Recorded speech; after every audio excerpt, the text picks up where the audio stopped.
Hello everyone and welcome to our show. Today we discuss about PR and SEO, how we can get results. And I'm so excited to discuss this topic with David Tile. How are you? I'm really fantastic. Thanks for having me. Yeah, big pleasure. We chatted a little bit before podcast. It was online, but right now we are online, so you can share your positive mindset. I love it. I love Yeah. to speak with people who enjoy the process of communication. And Jay, before we start, just tell more about yourself, experience, background, about your business, and how you spend time in Florida time to time. Yeah, that's right. That's right. Okay, here's the quick tour. I'm 35 years old. I've been at this for 12 years now. So I came out of college and actually tried to start a little tech auction website that went absolutely nowhere. I spent maybe 6, 7, 8 months building the tech. I had a small team out in India, right? And we couldn't figure out the various auction mechanics to keep to keep everything sort of live at the same time. So I ended up, as that was obviously going nowhere, I ended up taking a bunch of freelance writing jobs myself on the two predecessors to Upwork. This was Elance and Odesk. I'm not sure if you're familiar.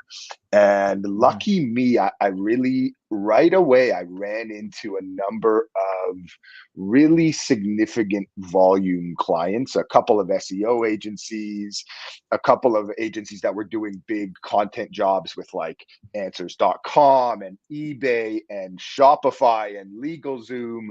So I ran into these agencies as a freelancer, and I just started chatting with the team. I'm like, hey, can I help you with more and more and more of your volume? And so of course they were like, yeah, like absolutely.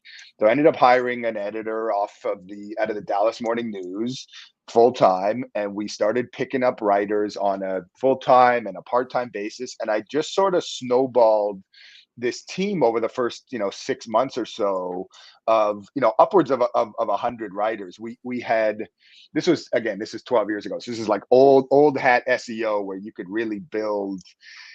build a huge volume of. We were doing, for answers.com at our height, and this is like, I'm 23 years old, I have no idea what I'm doing. We had upwards of 1,000 articles that we had to deliver to answers.com every single week. And so how that would have been, right? HTML coded. If the apostrophe is the wrong, if it's a smart apostrophe and not the other one, it's going to break on. It was absolute insanity. And I don't really remember this, but I think they were paying us like $13 or $14 an article. So so you could, for at the in the biggest possible version of that, the annual revenues were quite staggering. But I'll tell you this much: there were a few Friday nights where that became Saturday mornings, and I'm calling writers in the Philippines saying, hey, I need you to do an extra 5 articles. We missed our deadline, right? So that work really was a content writing service, and that's sort of the first iteration of our firm. Now, in the last 5, 6 years or so, we actually came into, through a white label contract of ours with a marketplace. We came into contact with a PR outreach software that wanted to leverage the content writers in order to actually just literally send, the product was this: for $99 a month, your writers are going to send 50 journalists a custom pitch, on behalf of our clientele. So we ended up just saying yes, right? You always say yes, at least to start. And it was a pretty hectic offer, but we brought on a couple of PR specialists at that time, who actually, Eli's now our my managing partner, and he's a partner in the firm. So he helped me sort of co-found this PR offering. And just to make a long story long, That moment sort of was this, pivotal moment in the life of our firm where we transitioned from just a pure writing house into something a lot more comprehensive. Now we do sort of full stack SEO, content marketing. We'll do regular SEO. We'll do content marketing. We'll do editorial outreach. We'll do podcast outreach. We'll do full content funnels where we're designing, top of funnel, medium, mid, bottom, and actually putting a bunch of paid media in there. We'll do B2B lead gen. So we've got a pretty full stack now, set of services in and around, SEO and content marketing. And yes, I am trying to move my family from Toronto to Florida. Nice. Yeah. So we will be neighbors. Yeah, something like that. I haven't decided if I want to do Fort Lauderdale or Pompano or Boca or Coconut Grove or Bell Harbor or something like that. I think it depends on children, So Yes. I'm here because of my son. Right on. Yeah, we need to find a good school. So yeah, on this place I can find it. Okay, Dave. Let me share my story. It's interesting that many years ago, like 10, 12 years ago, I had a team of copywriters who wrote about anything. So I gave them topics: weight loss, finance, anything. So they wrote, Google ranked, everything was fine, but things change many times. It's hard to count how many times Google changed the policy, many different filters like Panda, similar. So today, I fired this team. Google fired this team. Okay, not me. That's right. But because I pay attention to marketing, to SEO, and I prefer to cooperate with writers because I still need great text, but I cooperate with writers who know specific topics. So if they write about specific topic, then we can cooperate, especially because we promote crypto websites, forex trading, and Google has this Your Money, Your Life, EEAT, expertise, experience, authority, trust. So we need to consider that. And I need content from experts. Can you tell your methods? Because today you have a company that can help with writing. So your methods, how to hire great writers who can create high quality content, especially today when we have AI that can write from scratch for a few seconds, but of course it's not creative. I feel like AI is the best rewriting tool ever. Rewriting, not writing. So your tips how to find great writers. Yeah.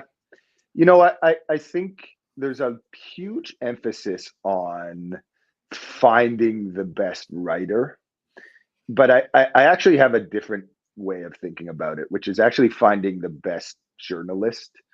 And I'll go a step further. And this is something that I learned when I first hired the copy editor out of the Dallas Morning News. And his advice was most good writers that about from the news, right, from newspaper, most good writers actually stink at writing. They just know how to get the story. And it's the copy editors who are building the prose and who are putting the commas in the right place and all the rest. So I don't really look at it as like you have to find the greatest writer in a specific subject. I almost look at it like you have to find the most personable journalist that is willing to look. There some degree of subject matter expertise is important when you're having a conversation with, let's say, the CEO of a $100 million company in the space, and you're trying to build a good story from that CEO. If you come across as a complete dunce, that story's going nowhere, right? So there's some degree of expertise that is important in there, but you don't necessarily need to be the greatest writer. You need to go out, you need to find the right, like we have a client where we go out on their behalf and they actually pay for this. And we go out on their behalf and we find PhD level folks who are PhD level folks who are in the field of, whatever, cognitive behavioral science or whatever, they'll pay for their time and we interview them. And so it's the journalist asking the real subject matter expertise, the questions, and building and sort of synthesizing that into a great story. And then the copy editor does their job at the end of the line and produces the great prose to sort of get that into a place of high quality, right? Does that make sense?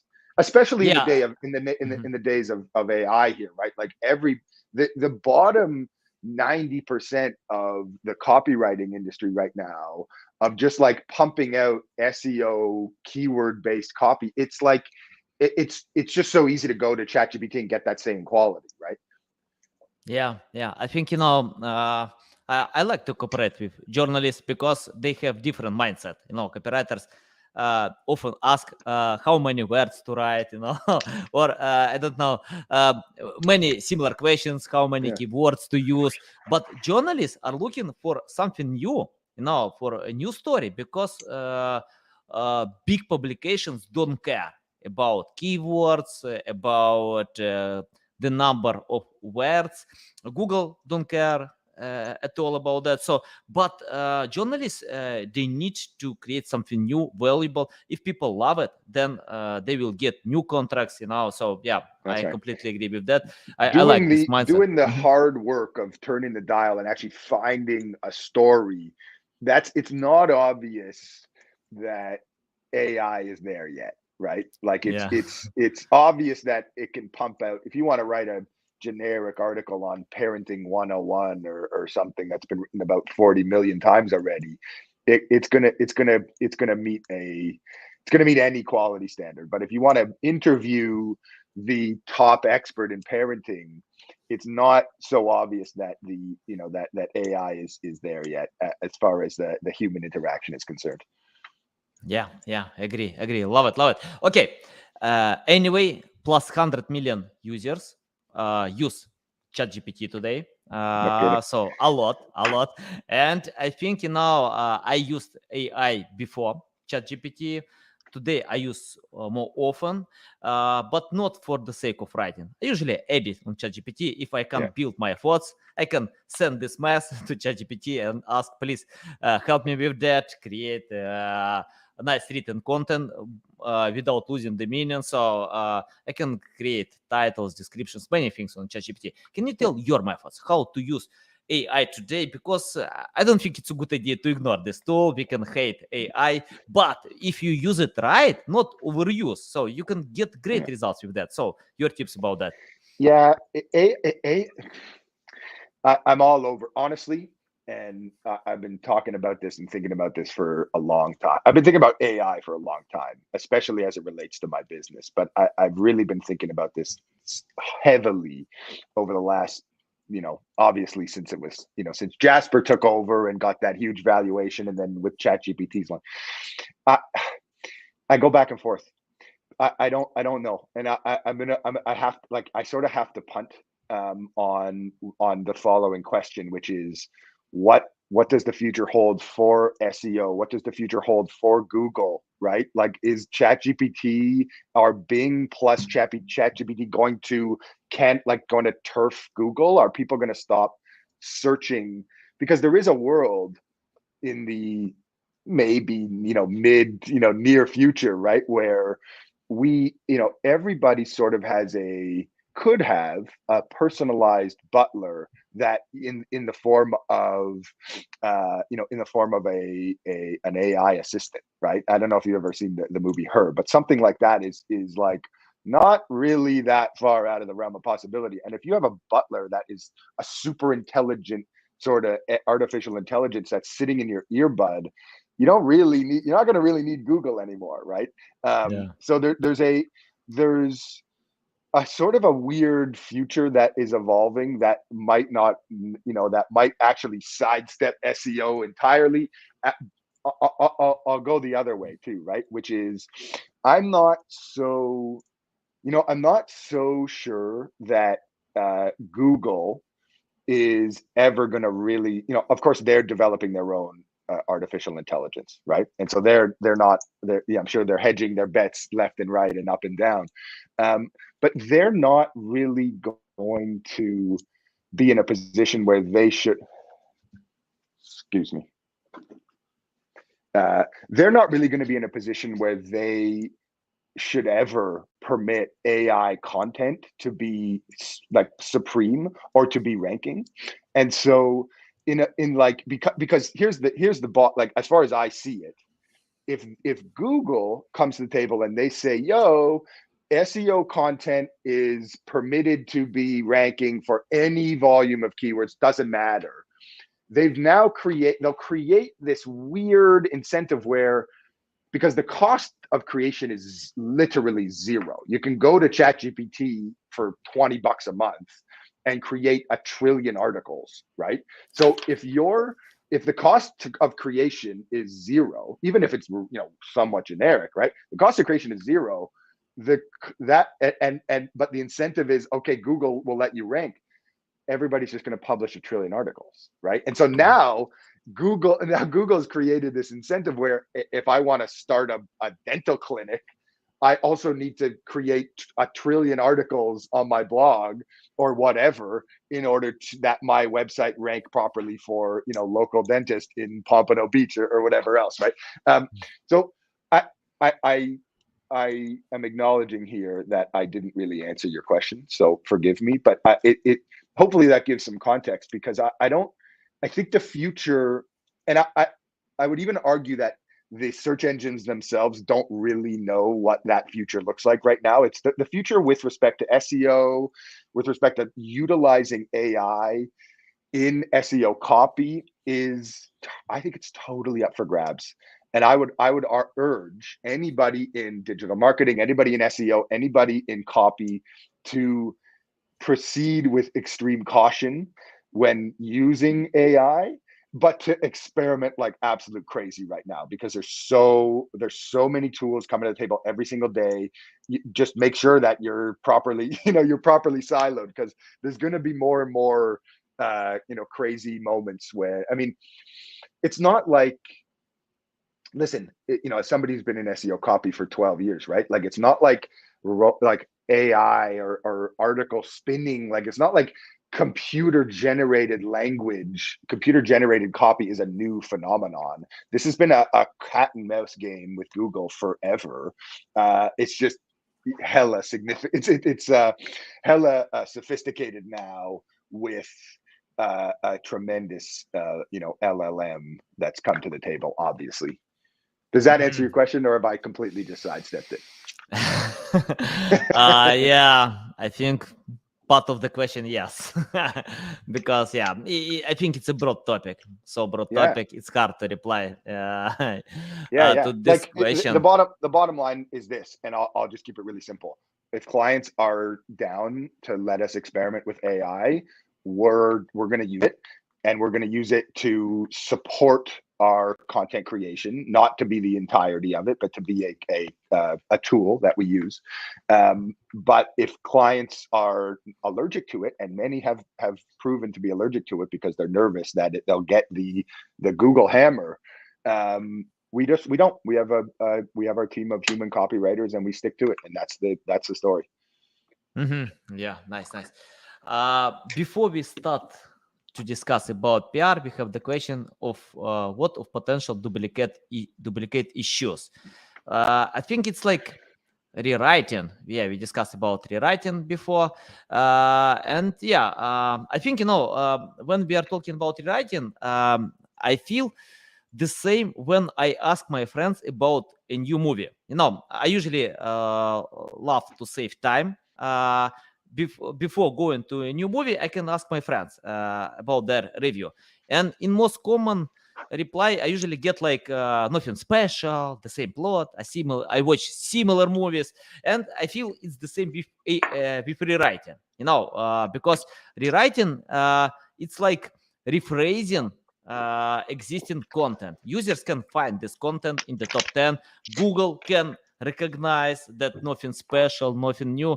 That's why I'm against rewriting. You need to learn user intent, but to share something new. If you can't skip this topic, find something else. Yeah, why we need to write a new article about how to play guitar if we have a million other articles how to play guitar, So how to lose weight, I think billion articles can tell how to lose weight, so it's better to find specific topics. By the way, can you tell your methods how to create a content plan with topics that are outdated or I don't know, ignored by competitors? Yeah. We like to tell unique stories that are driven from our clients, like their life, their business, their it like talking through a customer story, talking through a human story with an employee, talking through a specific challenge that the business is holding, drafting case studies. All of that is so, is such, like, there's just no way that that's going to be duplicatable and duplicated versus, okay, how do I play guitar, right? So I think, like the best AI thinkers now are coming back to the following adage, which is that what was it, 20, 30 years ago, that AI DeepMind beat the top chess grandmaster in the world, and he publicly declared afterwards that chess is dead. And the opposite is true now, that actually chess is booming and thriving, and we're not all watching just AI play each other, because that would be super boring and every game would end in a draw, right? Whereas the human flaws and the human challenging each other, that's actually compelling story. That's a compelling story that we continue to pay attention to. And it seems to me that is trending upwards, right? The same can be said in the way that you approach content marketing and copywriting for your brand, for your company, for your website, etc. It's telling human stories. Even as, and I think we need to acknowledge this as a species, right? Even as we are literally giving birth to a super intelligence that's going to be way beyond our capabilities ourselves, we're birthing something new. We have no idea what we're doing, but we're doing it anyways, right? So there is a super intelligence, and then there's a humanity that's going to live here somewhere. Even as that's happening, people are still going to pay attention to human stories, right? So that I like that, tool agnostic, right? Like whether or not it's your AI butler that's writing this thing, human stories are going to live on. I truly believe that. Yeah, nice. I lost track how many times you tell the word stories, in our podcast. I usually track, but I lost my track probably more than 5 times, around 10 times. And let's talk about stories. I think, stories will live forever because people love stories, and content is boring without stories. And when I read any book from Jack London, he wrote his books 100 years ago, but I love the stories. When I take these books, I can feel that I'm part of the journey. Yeah. I'm in Alaska, I'm in islands, in Canada, because I can feel this book. I can forget about meal, water, anything, about sleep, because I love the stories. But it's interesting that many business books are great for sleeping. Now, when you have problem with sleep, you can take a new boring book, read it, sleep well. It's valuable, Yes. but it's boring. And once I spoke with Jim Edwards. He worked in Business Insider 10 years, and he told me that success of Business Insider depends on creating non-boring content, because business is boring, but Business Insider found the way to entertain users, to give them the reason to consume content until then. Can you tell how to do it? How to share stories for B2B, for business preferences? It's a tremendous question, and I really I don't think there's a one size fits all answer here. it would be like this, right? Like if I go, one of the services we offer is podcast outreach, right? But we don't go into every sales meeting thinking we have to land a podcast outreach service if the shoe doesn't fit, right? If the individual, if the person that we're pitching, if the business owner or whoever isn't a, necessarily a compelling podcast guest, then it would be disingenuous and unfruitful and in poor taste as a business for us to pitch that service, right? And so I think the best people in the space right now are crafting individual narratives on a case by case basis, right? Go through everybody, if you're talking to a business owner who's been doing it for 20, 30 years, they've got a nice team of 40 people or 400, whatever the hell they've got, right? They've got a ton of war stories, and you can be certain of that, right?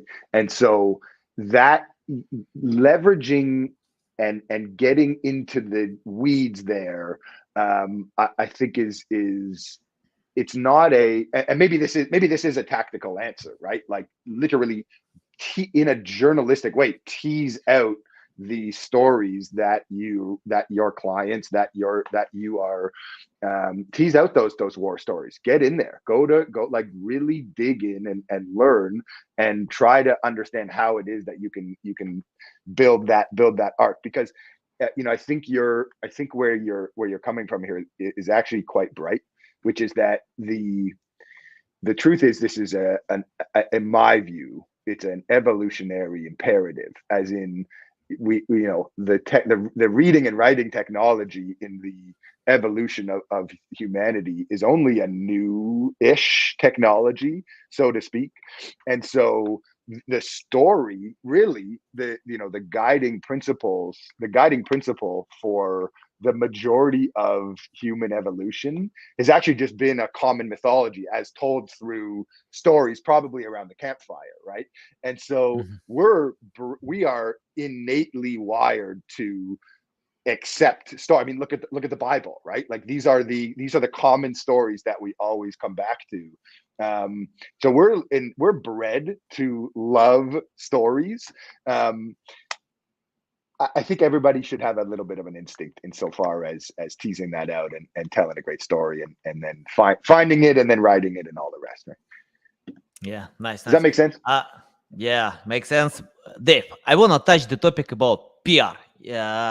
You help customers to speak on podcasts, but my audience is interested about PR. We do a lot of PR. It's part of our SEO process because PR can help us to earn authoritative, relevant backlinks. So we send press releases. But it's not simple because, you can ask ChatGPT to write press release. You can get for a few seconds, but without something new, without quality. Can you tell how to write press releases that journalists will publish in the end? What kind of value to provide, newsworthy information? Any tips about press releases? Can I side? I'm not a big press release guy, and we don't look. We'll write them if there's something newsworthy, and we have a variety of other methodologies that will approach insofar as creating a thunderclap if there's something newsworthy. But the way we approach PR is really as a means for publicity and for honestly, like top of funnel in a content marketing context. And so one of my I'll approach it this way. Okay, one of my favorite hacks is creating unique data. Okay, so one of the things that we'll recommend, and we have a number of clients that do this, is let's say a quarterly trends report. Okay, so you can basically create, if you're willing to invest in a little bit of quantitative, insights, quantitative research, you can collect and synthesize a bunch of data with respect to your industry, and then produce a, let's call it a quarterly cornerstone piece of content, right?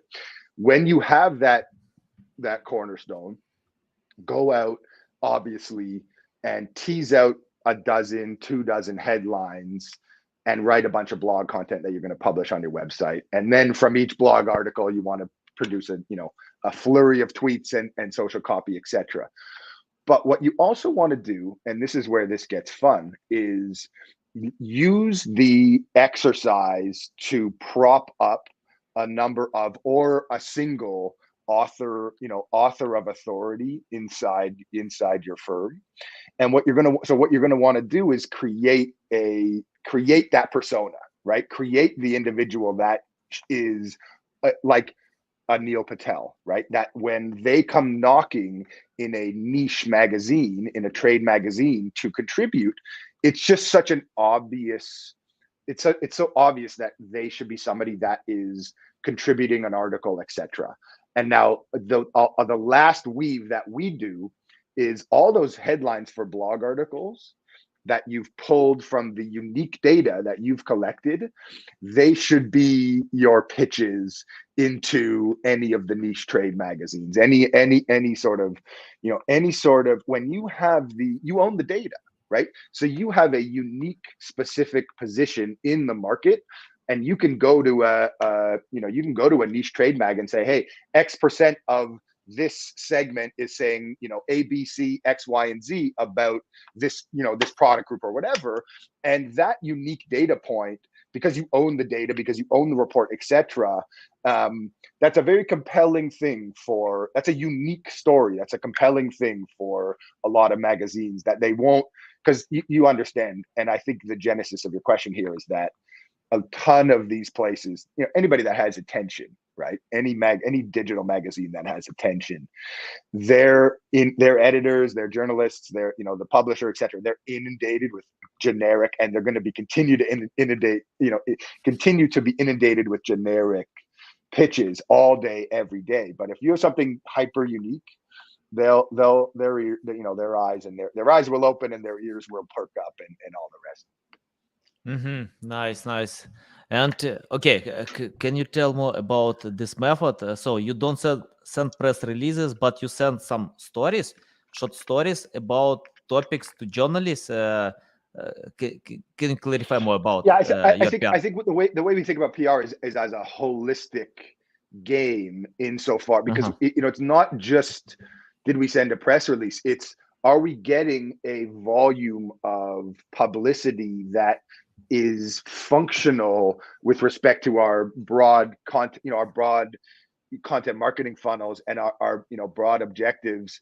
If you're getting a bunch of hits, you're getting backlinks, you're getting, likely you're getting SEO traction, and that's great for KPI, for whatever client service KPI you're trying to nail, right? But also there's a brilliant intangible story.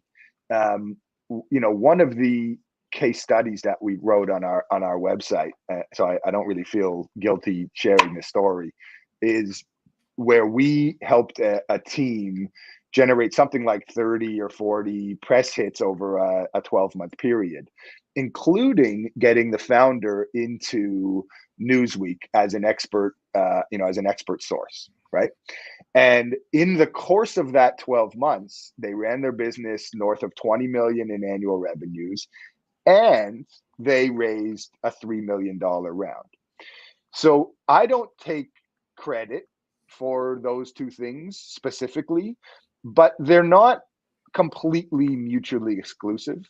As in, branding the founder, branding somebody as a specific expert in the field, and getting them the credence and the authority from an outlet like Newsweek, it's not an irrelevant consideration when somebody is thinking about making an investment decision, when somebody's thinking about how to. So we didn't do that, right? We didn't go out and raise the money for them, but we did help them build a serious, branding for their founder. So I don't think it's a zero. I don't think it's a zero. I don't think we had, nothing to do with that.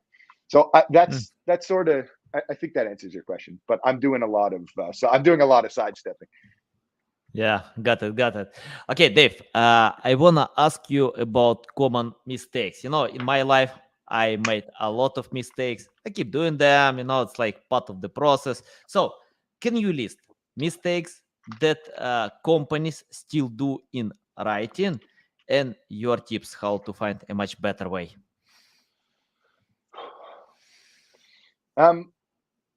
Yeah, uh, you know, uh, it's a great question, and it's a funny framing that I'm sort of, my gut is to just go back to a question insofar as generic copy, generic content and copy is concerned, and I think it's another word of caution, which is that the internet is being flooded, has always been flooded, but will continue to be, and this is trending in that direction with AI technologies now, flooded with generic crappy copy all the time, right? And so if your view is if your view today is quantity over quality, you're just not gonna win. And trust me, like, take it from somebody who was in the quantity game for for a long time, right? It's just not a winning strategy anymore. Generic quantity is not the winning game. It's unique high quality stories, and that's a um, that would be my gut in answering your question. Yeah, I agree. It's better less, but quality. Sometimes it's better just one article than 100 articles. Yes. An article with the I don't know. You can create your estimation. I have my internal estimation according to my guts, experience, so I can feel it. So I can estimate. Okay, if I can't improve a copy, then I can move on to the next copy. But if I can feel it that it's possible, so yeah, Yeah. I keep working with that. Yeah. Yeah, there's good data on this too, and I think it's an interesting study. If you go to if you go to Shopify, for example, and you go into their blog, and you break it down on SEMrush or on Ahrefs or any of the major SEO analytics softwares, you'll note that it's 80/20, right? 95% of the traffic is actually coming through 5%, 10% of the articles, and you can go in there and look at them. They're the most those are the most the most unique. Those are the best pieces, and you can imagine in a big organization like a Shopify or whatever, that you've got internally a variety of politics and a variety of testing and experimentation and people who need to write and publish for the sake of their jobs, and so it's like there there's of course in an internal organization there's a variety of politics that might play into this, but like the science and the analytics are there. Like 80/20 all the way. Most search traffic comes through a very small and I could say this, we have a few hundred articles published on my website. We're not getting the same traffic as Shopify necessarily, but in most of the traffic comes through 10% of our articles. Yeah, got it. And Dave, my final question. According your experience, let's imagine you have no experience of writing. You didn't write any word in your life. You just take your pen to write the first word. But why I'm asking about that, because I found, when customers understand what you do, when they understand basic, you can get much higher results. For example, if my customers don't understand SEO, I tell them, take my course, learn on Google, learn on YouTube, learn. understand the basic, because it's hard to become an expert because we spend years to craft our skills. But when they understand the basic, we can cooperate like a cohesive team, to achieve some goals. Let's imagine you started from scratch. What will you do today to learn more about writing? In grade 8, okay, so 20 plus years ago now for me, I had a teacher by the name of Mr. Van Dalward, and he was our English teacher. And every class, he would start the class, he would shut off all the lights. He had a few lamps, so there was some dark, there's some dark light in the room, but it was very, very dark and isolating. And everybody had a notebook. And he would start the class with a 5-minute. This was a hectic ask for a 12-year-old, right? A 5-minute writing exercise, which was, you are not allowed to stop writing. So literally put pen to paper and just keep writing. And if you stop writing, you're in trouble or whatever, right? And then literally we spend another 5 minutes, and he would pick 5 people out of the class to read their story out loud or whatever. Pure play, stream of consciousness. So I loved that exercise, right? Because you just force yourself to act, instead of, a lot of people overthink and they get ahead of themselves. Like they everything has to be absolute perfection in the way that they're thinking about it mentally. And then they forget about it, right? They go on Instagram or they go on TikTok, and that's it, right? So I think my advice there is action. Just plain and simple, is that action is way better than perfection. Yeah, I agree. It's more important to practice. I can read 100 books how to write, but That's right. if you overlearn and do nothing, you get nothing. But if you practice, like Cristiano Ronaldo, he doesn't read a lot of books how to play soccer. He prefers to hit the ball 1,000 times a day, because it's more about practice, So just do it. Dave, it's a big pleasure to get in my show, to learn from you. Likewise. Tell our audience, the best way how to keep learning from you, how to reach out to you, how to follow you. Hit me up on Twitter. My handle is David Tile, Tile. You can connect with me on LinkedIn. I will often share my thoughts, and we do some stuff with our company page as well. But hit me up. I'm available, Twitter, LinkedIn, any way you need. Guys, you can find the link in the description below to LinkedIn account. I recommend to follow Dave, because you can see a lot of value. Thanks again for your time. Love it. So all right. Valuable. Yeah. Thank you very guys, much. You need to follow Dave. Okay. Love you. See you.